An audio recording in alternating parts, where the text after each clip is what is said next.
Black the Name by D.B. Halpert. Narrated by the author, D.B. Halpert. Chapter 3. New Introductions. Moments pass before Elizabeth's eyes flicker, opening slightly as a man wearing a leather mask with green glowing goggles checks her over for injuries, and after finding none, lifts her as she falls back out of consciousness. When next she wakes, Elizabeth sits up in a bed, alone in a room, with Boop's orb sat with the curved, serrated knife on a table to her side. After a second, a gurgling growls up from her stomach as she grabs it in pain. Boop surges to life from his orb as Elizabeth struggles to stand, falling to the door frame where she finds support. Opening the tall, dark, seemingly wooden door, whose hinges creak as it swings, Elizabeth struggles through, out into the hall beyond. The long hallway lays empty, lightless, with the exception of the light which streams in through the window of the room from which Elizabeth emerged, and silent, beyond the whimpering old floorboards of the same strange black wood of the door. Stumbling, Elizabeth nearly falls as the room becomes fully behind her, and slowly she looks up, turning down the hallway. Startled by the sudden appearance, a young, picturesque woman stands with long, soft, curling blonde hair draped over a blue sailor's jacket that covers a plain white blouse which is open lower than would be modest. With jaw aghast, with her gaze drawn from where she was closing her room's door. Turning, Elizabeth looks up to the almost panicking young adult, her black, greasy hair falling tangled to her waist as the caked gray dust sits dried on her skin, appearing like decaying flesh, peeling from her frame, and the plain linen sleeping dress, torn in several places, hangs from her shoulders. The young woman down the hall stammers for a moment as the two girls share stares at each other. "Who are you? Aldrin?" Each word holds a soft elegance in their cadence that it almost counteracts the shaking panic as they direct almost to the door opposite the woman in the hall. As the air becomes ever tenser between the two figures in the hall, Boop suddenly emerges into the hall, looking first to Elizabeth and then to the stranger. With the new alien creature appearing and looking into her eyes, the stranger's panic becomes akin to terror, as she begins screaming, pointing to the unfamiliar companions. "Aldrin! Get out here now!" Frantically, she looks between the door to her left and the pair staring confused at her. As the woman continues to panic, Boop begins to growl, but both become silent as the door the woman has been glancing at slams angrily open. Disheveled and visibly tired, a man leans in the doorway, and in a voice lightly graveled by the sudden waking and a maturity unsuited for his age, he groans to Pearl. "What, Pearl? I've just got to sleep." The woman continues to point with a shaking hand as Elizabeth grabs Boop, calming him from his growl. Looking at the man, not at all panicked in the door next to her, the one referred to as Pearl only gets louder. "Why are you so calm? Who is she? Is she connected to that thing from last night?" And turning back to Elizabeth, almost manically, "Who are you? Do you know a crying baby skeleton ghost thing that lived in this house?" "Pearl, I brought her here. She collapsed beyond the wall when I was dealing with Balasar." The man moans as he rubs the crown of his nose. Extending his hand to Elizabeth, palm open and up, the man continues. "Hey kid, now that we're all awake, what's your name?" Lifting her gaze to the exhausted figure, Elizabeth is filled with a slurry of emotions coming to the realization that this man saved her life, but still hesitant to trust the strangers. She replies sheepishly, "My name is Elizabeth." Suddenly the small girl's stomach again growls. "Well, there, Pearl. Her name is Elizabeth. I'm going back to bed. Give her some food and play nice, please," the man explains in a tone as though he is explaining away monsters under a child's bed after a very long day. Sticking her tongue out to the man, Pearl turns to Elizabeth and Boop, giving a cautious greeting wave, before turning and proceeding to walk down the hallway. At the end of the hall waits a staircase leading down, where she stops, and without turning to Elizabeth calls back, "You are hungry, aren't you?" Elizabeth walks weakly to the woman's side, with Boop following close behind, and the three proceed down to the first floor. The downstairs area is lightly furnished with old, lightly damaged furniture.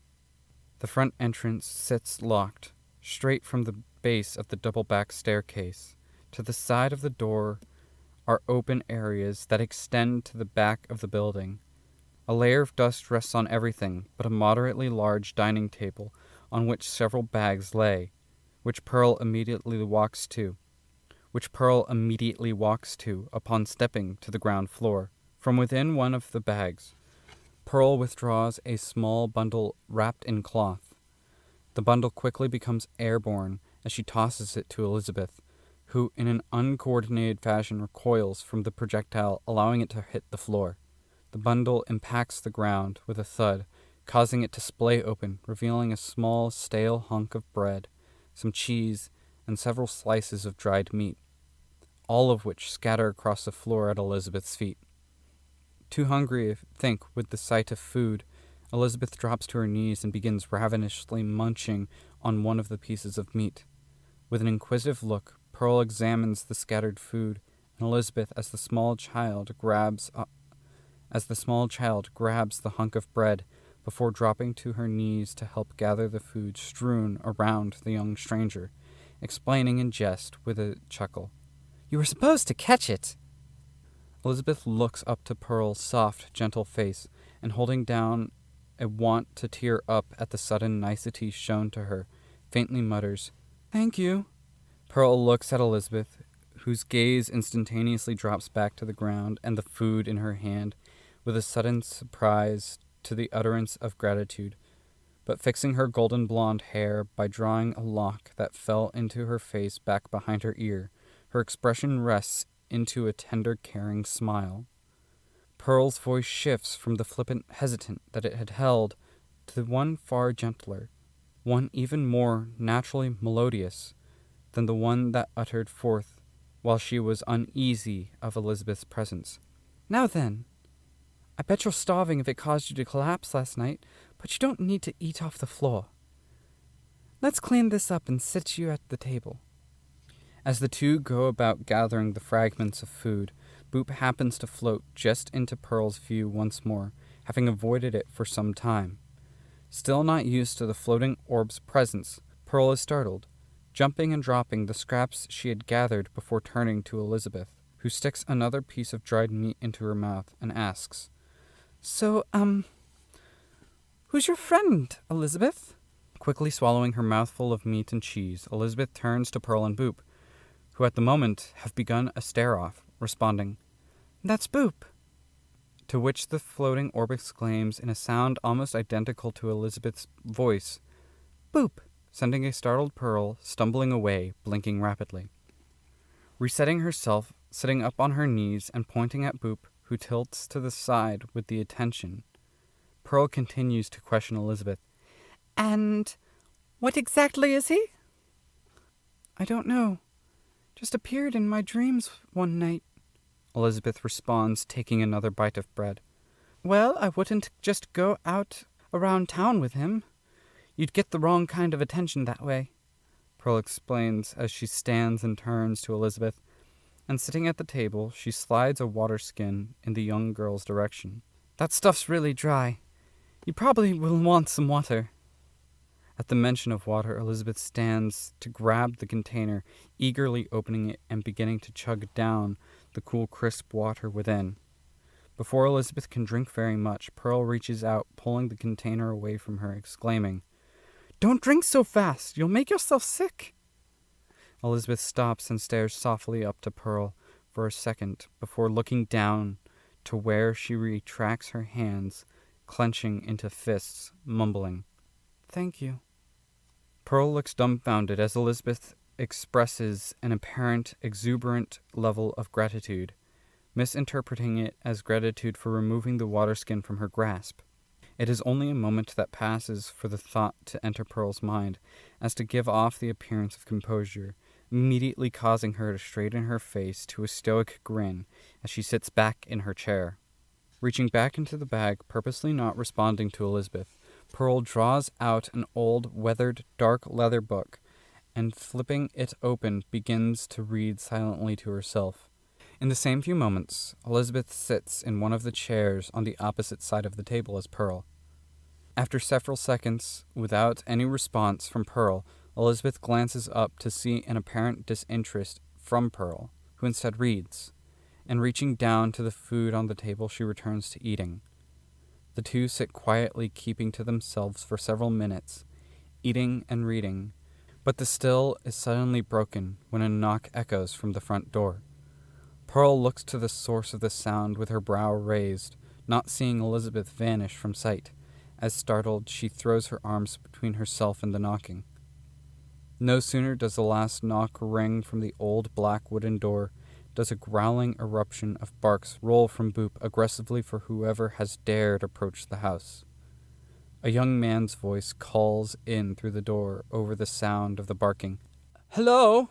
Balasar?" Pearl slams the book closed as she yells at herself in a whisper. "Crap." Standing and setting the book on the table, Pearl goes to gesture to Elizabeth, seeing no trace of the young girl left in the seat. "Stay here. Wait. Where'd you go?" "Whatever." Waving off the disappearing child, Pearl steps to the door, removing the chain and swinging it open to stare at a robed figure just outside. The barking suddenly stops as Boop's form shifts into the orb of obsidian and falls to the ground with a thump. Leaning in slightly to see the source of the knock past Pearl through the door is a young man with a round, kempt beard which frames a pale, almost white face, with deep, sunken eyes whose pupils rest larger than Pearl would consider normal. A brown plain robe drapes over the man's shoulders, with familiar white powder staining the worn-to-tatters bottom. A pristine brown leather tone finds rest in his tight, unrelenting grasp. Door opening for him, the man's head cocks to the side for a second as he speaks, in confusion, his voice distinctively young but worn. "Excuse me, ma'am. I apologize for disturbing you. I was informed a holy man by the name of Balasar had taken residence here. Is he in?" A look of concern surges over Pearl's face, forced down by an inner drive to retain the appearance of indifference, when in the back of her head a voice gently echoes, as though through a cavernous expanse. Elizabeth speaks. "Who's at the door? Are we safe?" Pearl turns to where Elizabeth has been seated, explaining. "Just a guy looking for a friend of..." She stops as her eyes lock onto an empty chair. A sudden alarm sets in as Pearl quickly scans the room before calling out, "Hey, where are you?" "Same chair." Elizabeth's voice again reverberates, seemingly directly behind Pearl in her ear, but also at the same time almost as though she is a great distance away. Pearl whips around again to try to find the voice's source, instead finding the face of the young man looking with grave concern at the young woman before him. In a minor panic now, Pearl's arms extend from her sides as she looks around more, calling out to the voice again. "No, that chair is empty!" Pearl's eyes fall upon the young man, now with one of his hands extended to her with concern, asking, "Ma'am, are you all right?" "I am fine, but this little girl is playing a prank on me. See if you can see her." "What little girl?" The man questions, once again looking past Pearl into the house, seeing a black ball on the ground and furnishings unoccupied. "The one who has been talking other than me. She asked who was at the door and about our safety. Did you not hear that?" Pearl rants, coming, by the end, to a memory of her time in university, and the lesson on the magical ability to communicate through the use of only one's mind. Telepathy, which causes a look of concerned jealousy to chisel itself on her face. The man rests a hand on Pearl's shoulder, releasing her from her memory, saying softly, "It's all right. You're an outsider. The madness will pass eventually. This place will do that to you. But could you tell Balasar when you see him that his request for an audience with the Pinnacle has been accepted?" Yeah. Pearl waves off the gentleman, having more pressing matters on her mind, and the robed figure simply turns, walking down the street, to leave Pearl to deal with, in his mind, her madness. Closing the door, Pearl looks more carefully around the room, scanning for even the slightest hint of Elizabeth's presence. Pearl's gaze eventually reaches the old table, and in that moment the sailor's blue jacket leaps with the woman in it as the form of Elizabeth suddenly appears. Subtly grabbing at another small piece of food, Elizabeth's mouth remains occupied as the voice once again rings in Pearl's head. "Is he gone?" The frightful surprise turns into an angry and annoyed glare on Pearl's face. "Stop that!" "Stop what?" Elizabeth's head tilts slightly as she stops, almost putting another bite-sized chunk of jerky into her mouth. She waits for a second, and after blinking confused at Pearl, who attempts to regain her composure, tosses the meat from her hand into her mouth, asking, "Do you mean speaking to you?" "Yes." "No, but yes. How are you doing that? Are you a mage?" Pearl's expression shifts to one of deep curiosity as she steps to the table, examining Elizabeth to the point that would break a normal person's personal space bubble, all while stroking her own chin. "Could be. You didn't recite any incantations, and I couldn't see you, so I don't know if you had to apply any somatic components. No, you couldn't have cast the spell I'm thinking of." With this realization, Pearl's expression once again morphs from one that is inquisitive and contemplative to one of horror, and reaching for her own head, she screams at the little girl, "Are you a demon? Get out of my head!" A loud banging echoes from the ceiling, sending Pearl staggering back, reeling in terror, believing Elizabeth as its source. Elizabeth can't help but giggle behind her hand with Pearl's excessive reaction.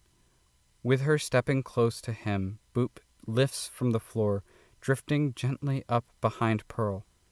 Like the soft squeak of a mouse asking a question, Boop yips. "Boop." Screeching again in extreme surprise, Pearl spins, and in a single seamless motion pulls forth a rapier from its scabbard, raising the point just under Boop, where a neck would be if he had one.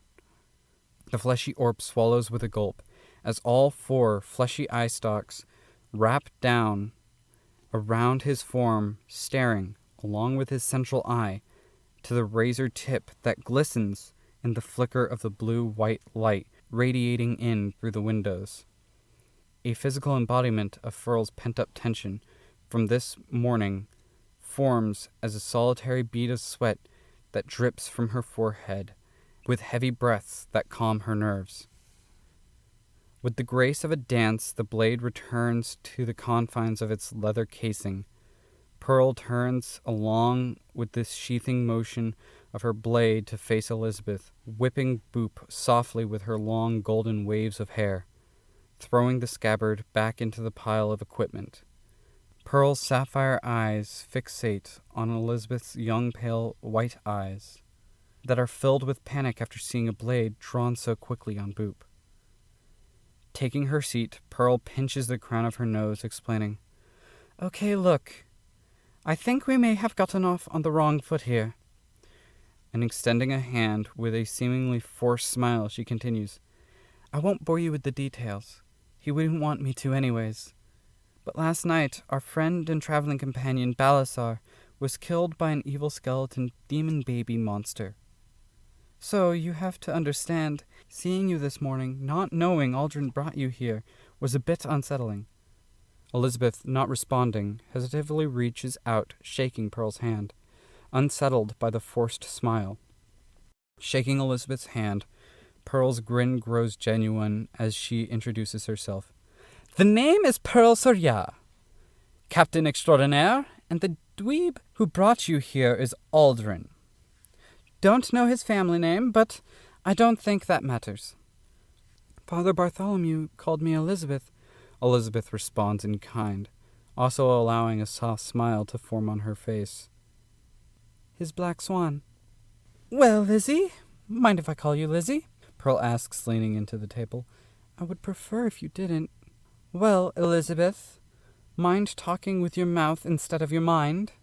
Pearl says, tapping her temple with a single questioning raised brow. Blushing with embarrassment from not having realized she hadn't transitioned to vocal speech, Elizabeth makes a transition softly saying, with the nervous shaking in her voice, Sorry. No worries. At this point, it just feels weird, you know? Pearl explains, leaning back in her chair, waving off concerns. Returning to a train of thought, Pearl suddenly leans back onto the table and, resting her elbows upon it, interlaces her fingers in an interrogatory pose as she inquires, How is it that you are able to talk to me through your mind? Elizabeth's head tilts with confusion as the question leaves Pearl's mouth. What do you mean? You're not going to try to say that you just can do it naturally. It has to be some kind of magical device you possess, or a spell you can dedicate your concentration to, Pearl exclaims, squinting with doubts in the child's supposed confusion. Grabbing the water skin, Elizabeth shrugs. I thought being able to communicate telepathically was normal.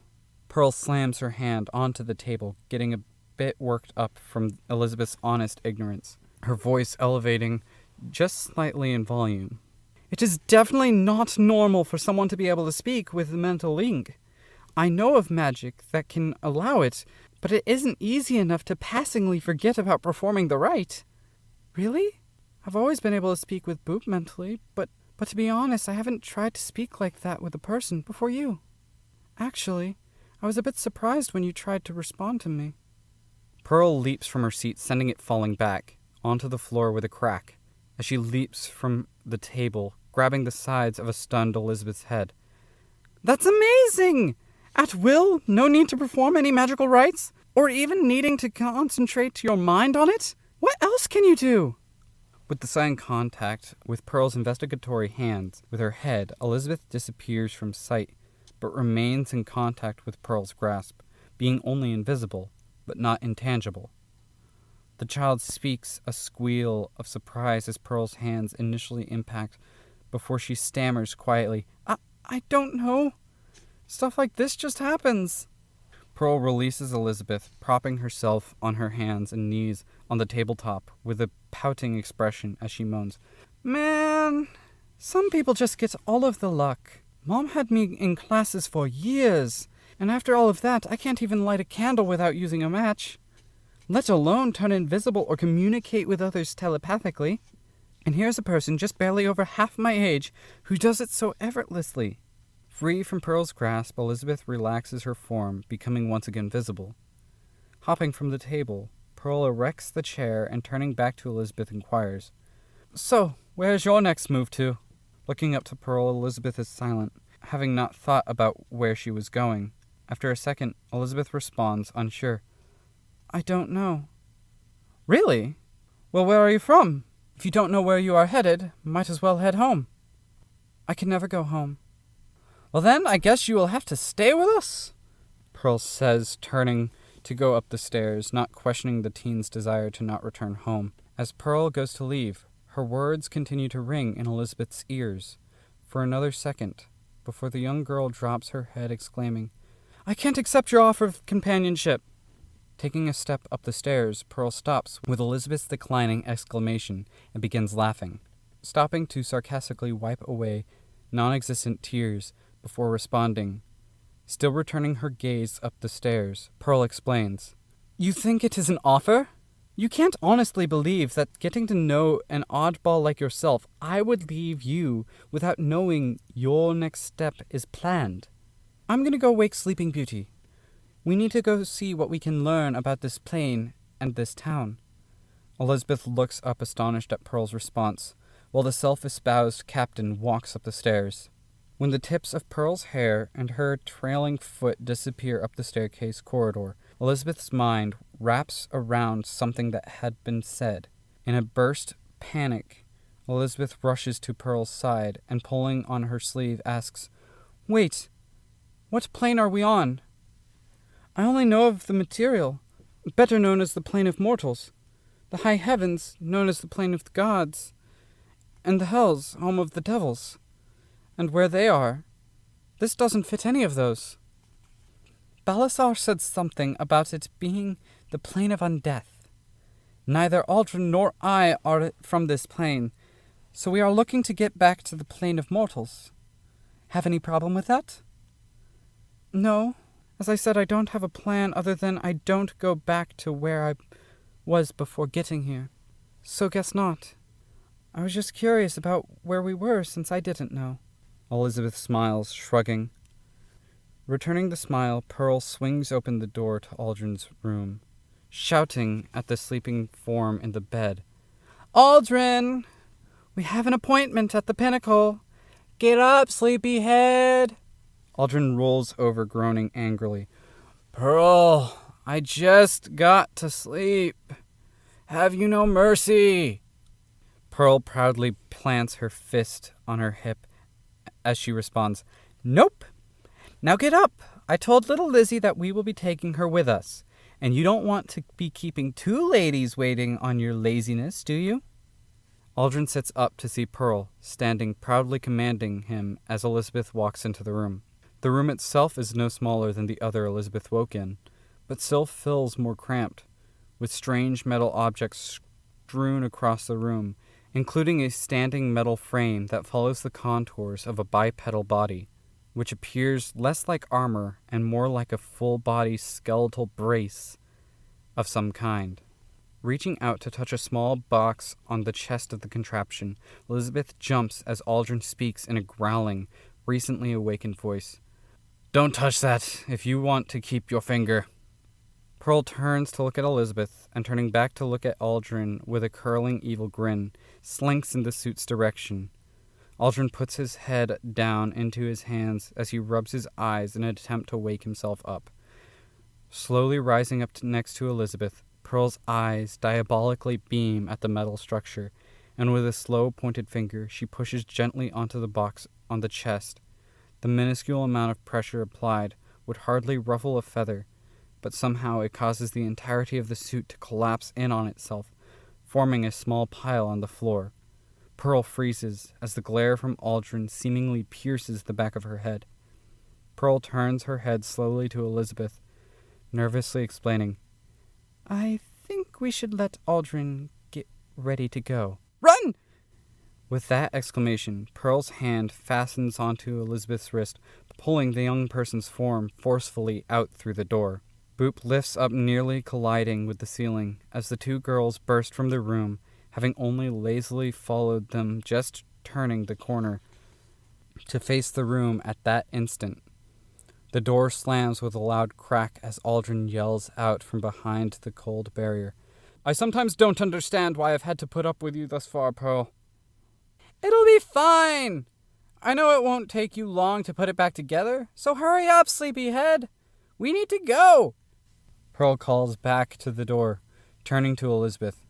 Pearl's look is one of curiosity, as she gestures to the young girl 2 feet shorter than her. "So, is it just you and Boop, or do you have any other gear you need to have on you before we head out?" A sudden look of realization takes Elizabeth's face, as she runs off to the room she woke in to grab the dagger, leaving Pearl with a knowing grin on her face in the hall. Pulling the curved serrated blade from its rest on the table, Elizabeth simply says to herself, looking over the dried blood on its black steel, "I don't know where I am going, but I am moving forward. I will not forget you, Bartholomew." Holding the knife tightly in her grip, Elizabeth steps from the room to return to the ground floor. As Elizabeth steps from the stairs, she is greeted by Pearl and Aldrin, going through the contents of the 3 bags on the table, and for the first time, Elizabeth gets a good look at the man that saved her. Tall and slender, with a head of thick, short, light brown hair, and surprisingly gentle black irises. Every inch of skin below his collarbone is covered in padded leather armor, laced with studs, and clasped to the strange metal exoskeletal contraption which now frames his form. Tubes formed from a material Elizabeth is unfamiliar with spiral across the framework's surface, connecting the joints and several smaller contraptions interlocked to the suit's wrists and ankles, including the small box on the chest cavity. Turning to Elizabeth, Aldrin extends his hand, holding forth one of the bags, saying, "Well, if you are going to be coming with us, you will need more than a nightdress, a knife, and an obsidian ball." Taking the bag, Elizabeth stumbles forward initially from the weight, almost too heavy for her to carry, and placing the knife with the ration bundle from earlier, hefts the bag over her shoulder. Similarly hefting their own bags, Pearl and Aldrin step to the door, gesturing for Elizabeth to follow, as Boop lands in her arms, turning once again obsidian.